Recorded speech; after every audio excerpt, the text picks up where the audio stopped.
guys. Hi. I'm Danny. I'm LaShonda. Together we are Barely Fish. Apologies for the delay. I did say we would have a crafting video while we watched the news. A lot of that didn't happen the way it was meant to happen. My intention was that while we were letting these play, we would be crafting, and then we would give our commentary at the end. We kept pausing the videos and giving lots of commentary, and things ended up becoming 4.5 hours. I don't want to give you guys 4.5 hours of footage, so we're gonna paraphrase. Also, a lot of stuff happened in between filming as well. Shonda got called away. We had to complete filming the next day. A lot of my footage for the ending stuff with CNN got all messed up. Wouldn't import correctly. It was fun. But in the meantime, we did come up with some cute little fishy characters for ourselves. Float a fish of fishes. Courtesy of this girl. Float a fish of fishes. She did a great job, and I'm excited to show them to you. We've got a new intro song now as well, courtesy of Matthew Jameson. Thank you so much. I'm gonna shout you out. Hope to be working with you a lot more in the future. I'm studying animation a little bit more myself. I'm gonna hire animators for my animation projects, but because I am gonna be directing animation, I feel like it's good that I know the basics. So I'll be doing a lot more with video editing and animation as well. That's just a sidebar. Let's go ahead and get into our paraphrase of what happened, because there's a lot that happened and we genuinely want to show this to you.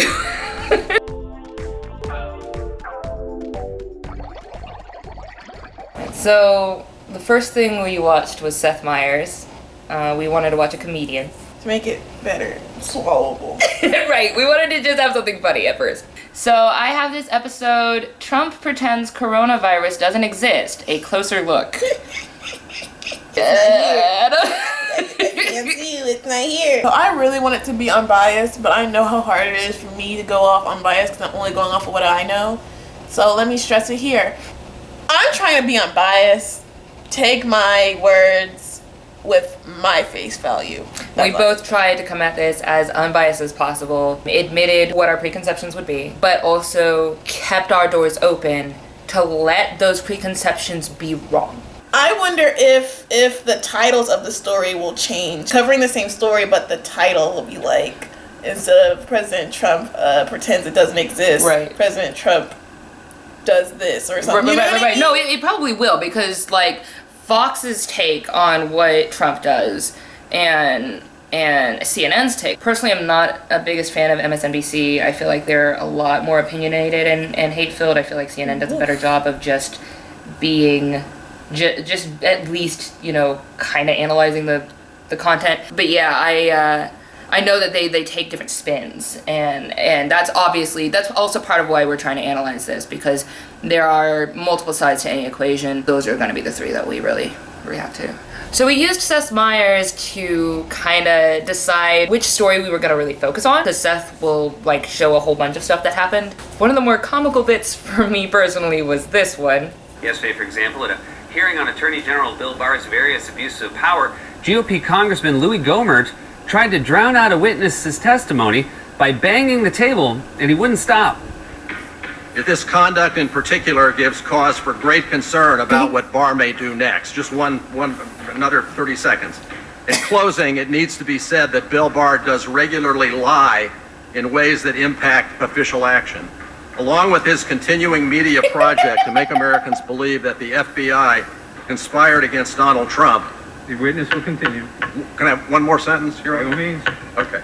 But to me, Barr's crowning dishonesty is the portrait of Edward Ghoti that a Mr. recent Chairman, I would New York ask Times that the sergeant at arms witness be called upon to stop the disruption of this meeting. I can't hear this witness. This is a very important witness. Yeah, well, he's way beyond And the chair has and if there are no rules about when people can talk, there's no rules about when you can make noise. Ah, well played, sir. Are you 2 years old? Child! Stop! You help make, enforce, and judge our laws, whatever. I mean, these are our government, right? Like, these are decision makers. right? Like, I'm not being stupid here. It'll be one thing if he disagreed. Like, it's fine to disagree, but you deserve to be heard. And we're gonna hear you if you need to be heard. Why wouldn't you let him be heard? Unless he's saying something. Like, I don't want to hear you. That or I've heard it too much. You know, it's just like, you know. I've heard it, I already know it, and I've already rejected it. Then close your ears. This is in like a court setting, right? Like, I'm just wondering if I'm seeing this right. So what happens next, I would never expect a commentary from a older gentleman to be one of elementary standards. Trump has said repeatedly, since the day this all started, that he dislikes testing because it makes him look bad. And even after his staff tried to claim he was joking, he corrected them and said he was serious about slowing down testing. Mr. President, you said you asked your people to slow down testing. Were you just kidding, or do you have a plan to slow down testing? I don't kid. By having more tests, we find more cases. Therefore, we test, we're going to have more cases. By having more cases. He literally said that. No, he like legit put those into words. Because we test, the more cases we find. So, to cut down on the number of cases, let's stop testing. Yeah. That's the most brain farty moment for me. That really is. So we decided we'd look that up for Fox and for CNN on what the government is actually doing regarding coronavirus. Are they actually slowing down testing? And what would be the reasoning behind that? So this is our paraphrase of our experiment with Fox. Let's give our preconceptions. What do you think you're gonna see when you go, or hope to see, or... From what the legends of Fox News that I have heard is that they're extremely biased, but you know, like the MSNBC on the other side. Yeah, but you know, newses do that, so nothing. But I've also heard that they pick a certain thing, like something that'd be really small, truth. Yes, and then expand it, and then shove it down people's throat. So in other words, Fox is scary to me. I feel like Democratic news does similar things. I mean, like, I'm just saying. So the newses are split like Democratic and Republic? It really is what it feels like now, yeah, it's really dumb. It's really dumb. I feel as CNN has been a bit more factual. Then again, I have not sat there and watched the news in any gracious period of time. It's just the bits that I have seen. I mean, how can you tell what's a lie and what's not? Because everything in media is just media by this point. What I hope to see is genuine journalism, genuine news reporting that's less about opinions and we need to rally and I hope to see less of that and more of actual facts and why they believe what they believe, what is backing up their statements. I don't think I'm gonna see that. I would like to be proven wrong. It's worth mentioning that before we got to the video regarding coronavirus, we did look up we noticed that Fox posted about the Black Caucus, which I was surprised on, because I honestly thought they wouldn't touch on it. But then we clicked on the video, and oh wow, 2,400 dislikes and 193 likes? What? That shall not influence my bias furthermore. Wow. Yeah, so we found out it was like 28 minutes and there was no commentary from the journalists or news anchors or whatever, and there were so many dislikes. We just decided to skip that. Just stay on the coronavirus one. So we found an interview of Azar. The data is clear. Our case numbers and our hospitalization numbers, which we've been tracking daily, are headed in the wrong direction. That is the mayor of Dallas talking about a sharp increase of coronavirus cases there. That's just one example of the bigger picture. The number of COVID-19 cases surging to more than 38,000 in America yesterday. That is a record daily high. It surpasses the previous record that was set 2 months ago. What's your plan? So I liked that. I liked that they presented the issue. I was expecting them to just kind of skip it and be like, what's your plan for coronavirus? But they presented everything. They're saying, hey, this was the highest, this was the record, da-da-da. And it's really important that we get to the bottom of why we're seeing the surge in cases. Now, some of it clearly has to do with increased testing. We've tested over 30 million people, 3.5 million just in the last week. Okay, so he did mention that they've tested 3.5 million in the last week. So that was cool, but we did want to look up the numbers of what was recommended. The question about how many tests it will take is hotly debated, with some groups recommending at least around 500,000 tests a day, and others suggesting several million or upwards of 20 million or even 35 million a day. The actuality of that actually happening, even under circumstances where our government agrees, that's going to be really difficult. But if your lowest recommendation is 500,000 tests a day, and that's your most optimistic group, then 3.5 million in a week is still below bar. Even though it was still kind of below what we saw as recommended, we were still willing to listen. He looked like, you know, they're doing something. I understand that some of the numbers are unrealistic to implement. So we let him continue. You know, Mr. Secretary, thanks for being here this morning. People want to know first and foremost if they're going to be safe, obviously. But if they haven't returned to work, they certainly want to. If they're back at work, they want to stay there. And they want to know if their kids are going to go back to school in the fall. Do you see another shutdown happening? I don't, although you'll see local community mitigation steps depending on circumstances. You know, as I said, the hotspots are in 3% of American counties. About 110 counties right now are the ones that we're focused on. This was the part where I'd like to show our full reactions. So shortly after this, we were able to give a bit of our initial reactions, but then she had to go. So I'm going to show both our initial reactions and then the time skip and what happened after that. You know, as I said, the hotspots are in 3% of American counties. About 110 counties right now are the ones that we're focused on. We can get back to work, back to school. Are they saying that the coronavirus is only present in the 3% of counties, or is it only? They're saying it's predominantly in those 3%. Is what it sounds like. Let me hear that again.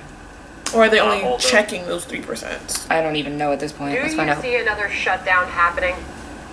I don't, although you'll see local community mitigation steps depending on circumstances. You know, as I said, the hotspots are in 3% of American counties. The hotspots are in 3% of American counties, is what he's saying.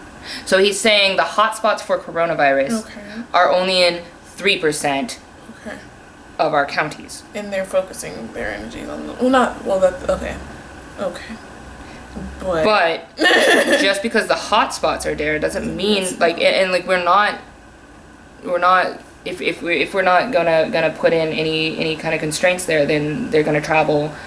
And it's not just about that. I've had friends both in New York and right down the street. We have a friend who's tested positive for corona.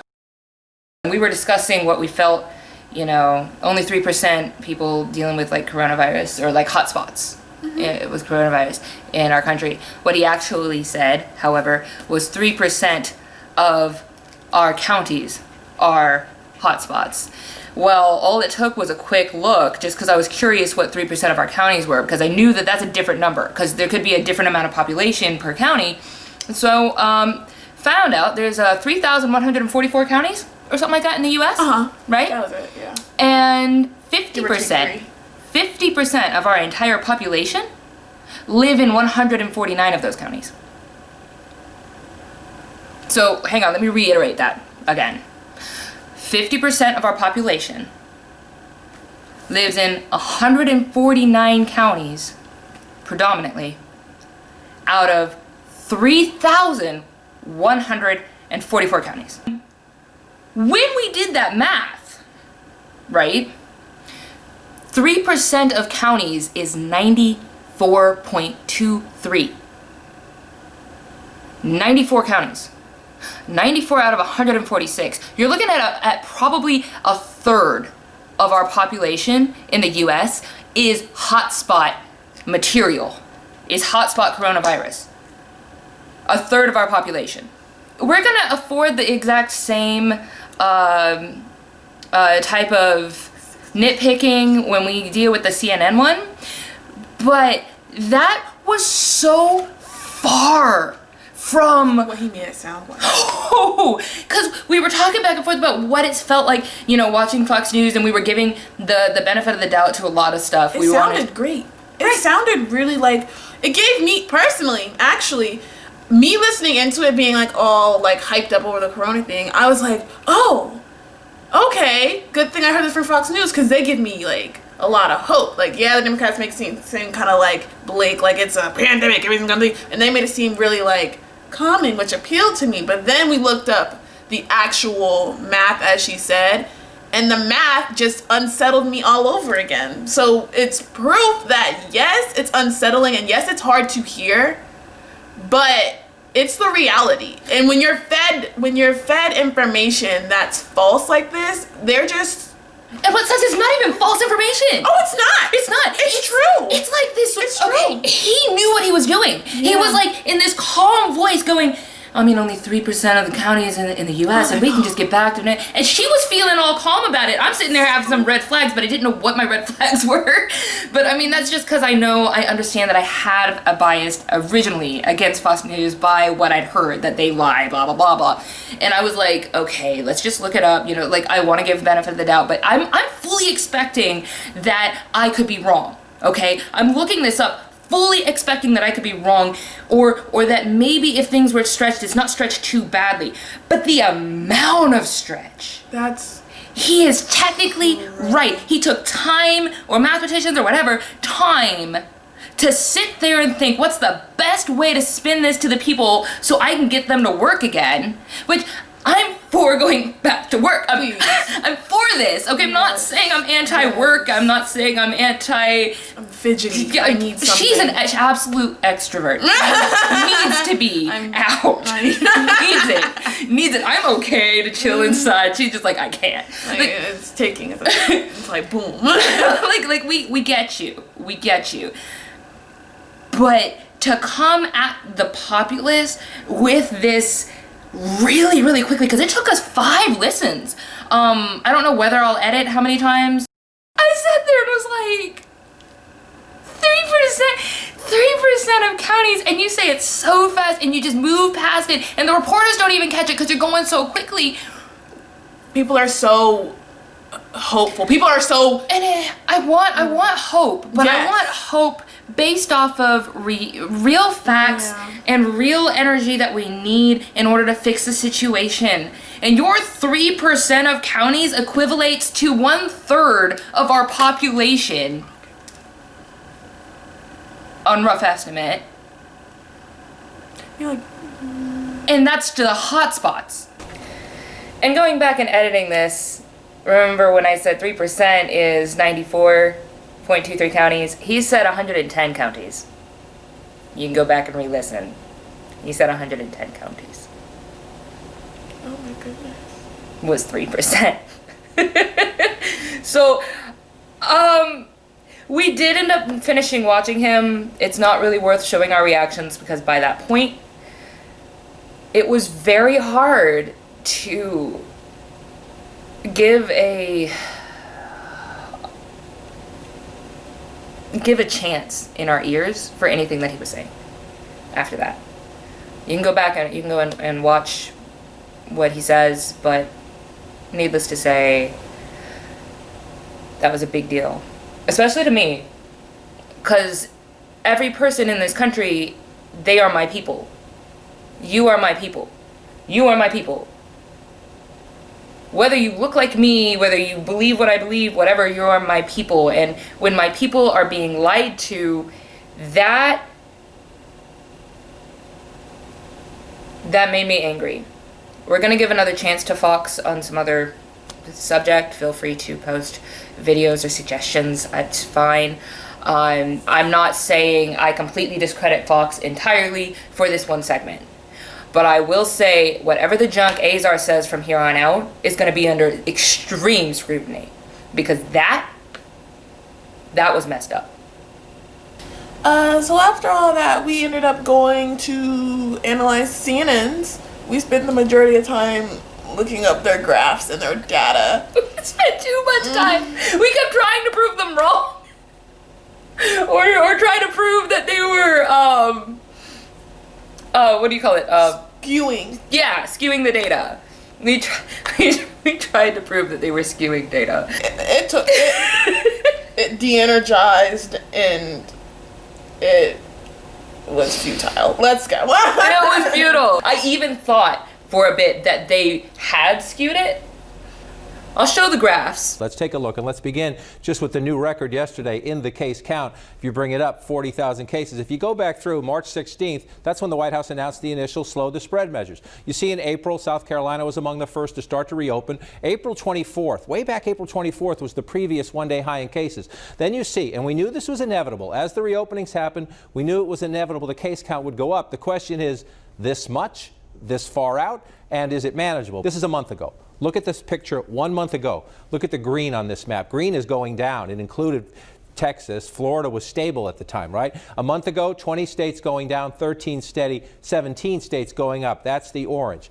Remember this map. This is a month ago. This is where we are. And here's a tiny clip of our struggle to analyze. Oh yeah, that's one too many zeros. No, that's how many people are in the U.S. Oh, there are. What was I looking at? 330 0000000. I was looking at the tests. I added an extra zero when I said it, but that's not it. Your equation at the top is something divided by itself, which is 1. Oh, I didn't mean to do that. Thanks. This hurts my brain. It does. I literally just finished my math courses, and now I'm like, maybe I need this, cause Nutburger. We both researched different topics. I researched the graphs themselves to see if any of the data was skewed. And I was comparing the CDC with Johns Hopkins in their sites to see if they were reliable. You can tell the footage was messed up. The whole CNN footage, I don't know what happened. It was choppy, but I did want to show you some of that so you can see we did try to give the same scrutiny. The only thing that I would advise is in regards to that second graph where it suddenly turns more red or whatever, please understand that what that graph is depicting is increase or decrease by percentage, not exact numbers as to how populated or how much of the population has coronavirus. So if you are in one of those like red or turned red states, just look up the numbers if you need to know like what the exact number is. Knowing the percentage increase is good to know with coronavirus because it's exponential. So that's very good to be aware of, but just be aware of that's what that is charting, not specific numbers. That's important so you don't just panic out the wazoo. Like, don't panic. If it starts to feel panicky, look at that first, okay? And on your end, we had one issue. Everything on there was so confusing to find. Like, yeah, I found some things and they matched up, whatever. But it took me like 30 minutes to find one chart that was the same, that showed the same data, and it worked out. It checked off. It's still checked off. The one thing we were trying to figure out though is like why Johns Hopkins was like the only one doing the research. But I think that makes sense personally, just because you're trying to get research data from like all of the US. So really all we could do to research on that end was just to find out how credible Johns Hopkins was. That was about it. And I mean, did you find them as credible, incredible, or yeah? Because they matched the CDC and they gave pretty consistent. The reaction to how we felt got really messed up. So just real quick, how I felt at the end of watching CNN was more comfortable, just knowing that there was data and people were looking at the actual data and we could do something with the facts. And I felt less comfortable with Fox because I didn't feel like there was enough data. I think you had like a kind of reverse reaction. Yeah, I felt more comfortable with Fox on like a personal level because I was like, okay, great, it's not that bad, we can go, we're gonna be fine. But then when the facts dropped in CNN, I was like, okay, so maybe not as well as I thought. It's of course great that we have the real information, but at the same time, it was discouraging a little because it was like, okay, so this is still really bad. We still get to stay on our stuff, but nothing too like panicky. So there you go. thanks for sticking with us on our analysis. We actually had a bit of fun, even though a lot of headaches. We will show you crafting in more form. We gave up on it like not even halfway through because we were just so into it. Like, here's my little knots. They were things. That was my first try, and I didn't switch these two. We'll explain that in a bit. So it got all janky on this side. Like if you like do your braids wrong and you're not like pulling it tight properly or something. This is my second try where I tried to switch the two, but I misunderstood what she meant. So again, we'll show what that means because I did not get that. And this was my third try, which looks a little bit better. It just wasn't pulled tight. So we didn't get very far. I took mine apart to start something different, so that's just in my room. We tried, guys. All right, well, we'll have more fun stuff for you. I've got a music video coming up, and what is he? Oh, we're gonna show you our new fishies. And a jellyfishy. I'm so proud of you for that. She just started doing graphic design just for this, and it looks awesome, and I love it, so. Stop it, I'm shy. Praise me, but stop. She's so shy. Well, thank you guys. Love y'all. Stay gorgeous. And remember, we are trying to be as open-minded as possible. So we welcome your comments in the comment section below, and we'll always get back to you as soon as we possibly can, until maybe one day we become too famous so I can't get back to everything, but I'll try. Text me. But for now, since we're not that known, leave your comments and I'll get right back to ya. Stay gorgeous, people.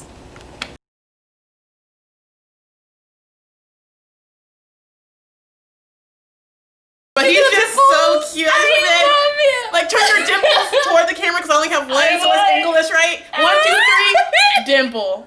And then we're gonna go.